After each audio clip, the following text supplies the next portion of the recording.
대한민국 공군이 타는 전투기입니다. 안전한 전투기를 만드는 게 최우선이죠. 지난 17일 찾은 경남 사천의 한국항공우주본사 고정익 공장에서는 F-15 전투기, T-50 고등훈련기, KF-X 한국형 전투기 생산 작업이 한창이었다.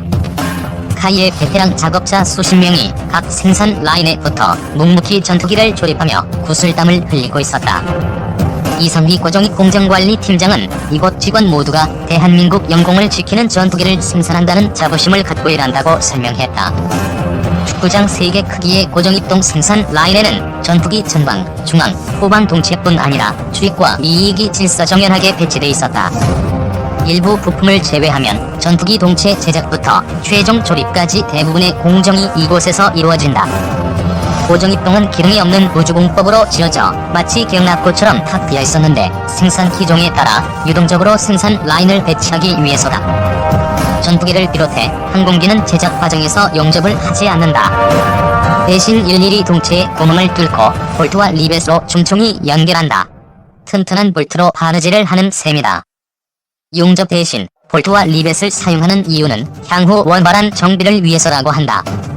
덕분에 언제든 각 동체를 분리하고 재조립할 수 있다는 게 카이의 설명이다.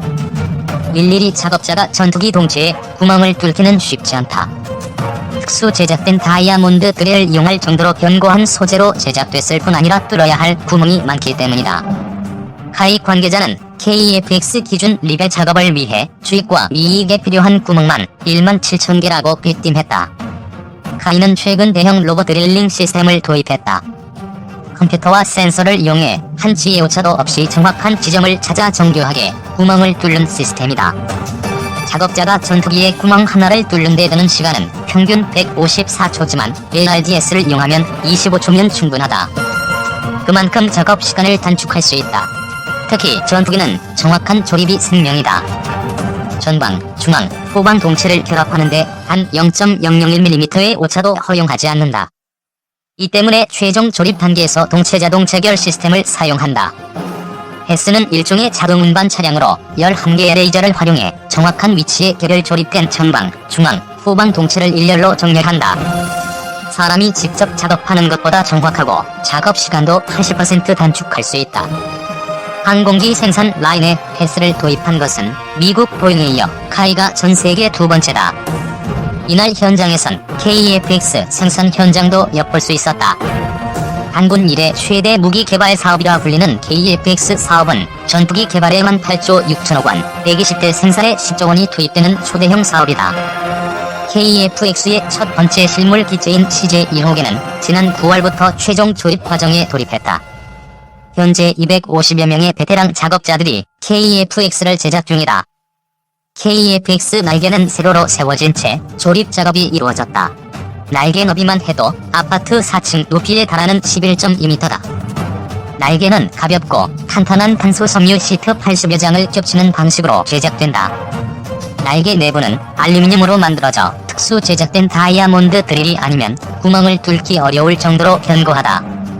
카이는 오는 2026년까지 총 6대의 시제기와 지상용 구조시험체 2대를 만들 예정이다.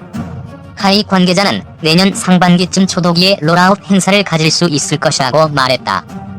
초도 비행은 2022년 7월로 예정돼 있다.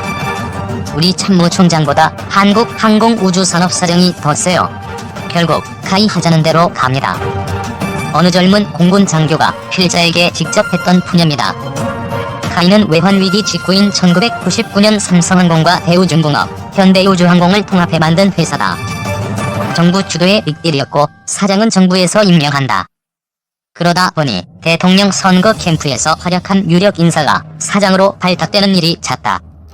문재인 정부 들어 첫 카이 사장은 청와대 민정수석을 지낸 김조원 씨였고 현 사장은 현 정부 초대 일자리 수석에 내정됐다가 검증 문제로 낙마했던 전력이 있다. 이런 청와대 수석급들이 사장으로 임명되다 보니 그들의 정치적 영향력은 별 4개 참모총장보다 더 크다는 말이 이해가 된다. 문제는 이런 구조로 인한 폐해가 너무 크다는 것이다. 정부에서 만든 회사이다 보니 정부가 그 생존을 위해 계속 일감을 밀어줬다.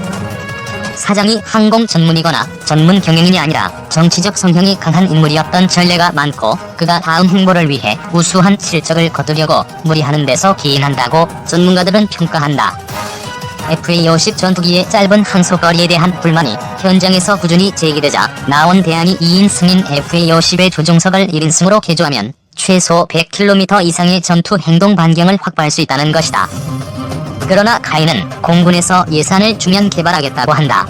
자유시장 경제와는 동떨어진 사고다. 최근 기업 자체적으로 신무기를 개발해 국제시장에서 호평받는 한화 디펜스와는 반대의 행보다. 1970년대 프랑스 유로콥터가 만들어 국제시장에서 큰 평가를 받지 못했던 퓨마 헬기를 들여와 각종 항전 장비를 현대화시킨 헬기가 수리온이다. 국민은 40년 된 것을 현대식으로 개조한 이 헬기를 21세기 최첨단 순수 국산 헬기로 오해하고 있다. 헬기 선진국은 지금의 헬기보다 2배로 빠르고 2배로 멀리 가며 획기적인 외형의 차세대 헬기를 개발하고 있다. 하지만 우리는 카이의 매출을 보장하기 위해 1970년대 바탕의 구형들을 들여와 중형과 소형 헬기를 계속 군에 납품해야 한다. 세계 전투기 시장은 5세대 스텔스기가 상용화되고 있으며 거의 모든 전투기 생산국이 6세대 전투기를 개발하고 있는데, 카이는 4세대 비스텔스 전투기인 KF-X를 개발하고 있다. 홍보를 얼마나 잘했는지 KF-X는 성역화돼 여기에 부정적인 견해를 보이려면 여론의 문매를 각오해야 한다. 소형 헬기인 UH-1을 대체하기 위해 들여온 수리온은 이제 영역을 넘어 중형 헬기인 UH-60을 밀어내려 한다. 세계 최강 기동 헬기인 UH-60을 130대가량 보유 중인 육군은 이 헬기의 개량 사업을 하려 하는데, 카이는 1조 원 이상의 예산을 더 투입해 수리온을 더 생산하고 싶어 한다. 국방부는 헬기 TF를 만들어 이를 밀어주는 모양새다. 해병대 공격 헬기는 과거 수차례 연구 영역을 통해 미제인 AH-1Z 바이퍼 공격 헬기가 낫다는 결론이 나왔으나, 이를 무시하고 다시 수리온이 해상 무장형을 만들어 해병대 공격 헬기로 납품하려 한다. 그래서 이름도 해병대 공격 헬기에서 슬그머니 해병대 무장 헬기로 바꿔 부르고 있다. 이러니 국방부와 방위사업청은 국가 안보를 수호하기보다는 국민 혈세와 군 전력을 희생하면서 카이 안보를 위해 일하는 거냐는 불만이 터져 나온다.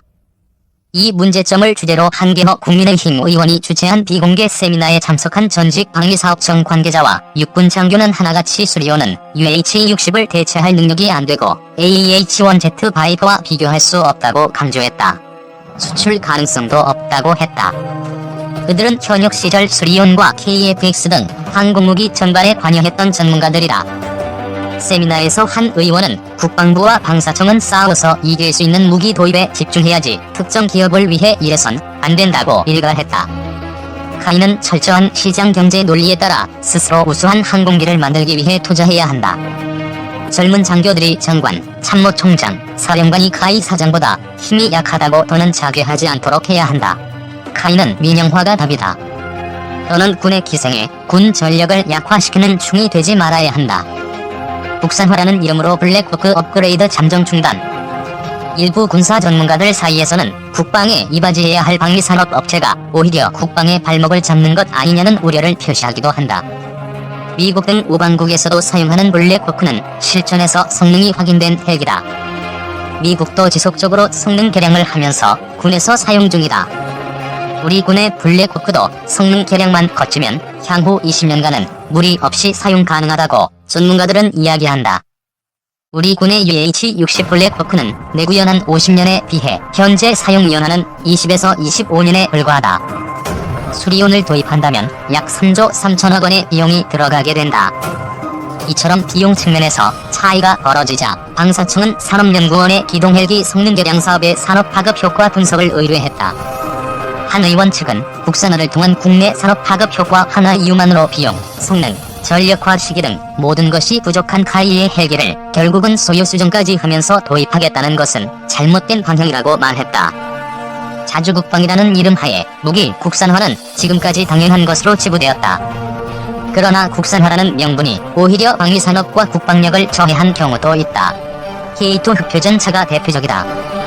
애당초 계획은 내구성과 안정성이 검증된 독일제 파워팩을 사용할 예정이었다. 그러나 국내 방산업체에서 자체 개발할 수 있다고 해서 그 시기와 성능 요구 조건을 수정하기까지 했다. 그러나 매번 성능 검증에 미달했다. 2003년 정식으로 개발에 착수해 2007년 3월 2일 운용 시험 차량 1에서 3호차가 일반에 공개되었다. 2012년부터 전차를 양산할 예정이었으나 개발 중인 국산 파워팩에서 오류가 발생해 엔진 과열 시 엔진을 보호하는 데 실패하고 엔진이 최대 속도로 작동할 때 변속기의 냉각팬 회전 속도가 부족해 냉각되지 않는 등의 문제가 발견되었다. 정부는 2010년부터 총 2조 8,354억 원을 투자해 K2 전차의 국산화 사업을 진행했다.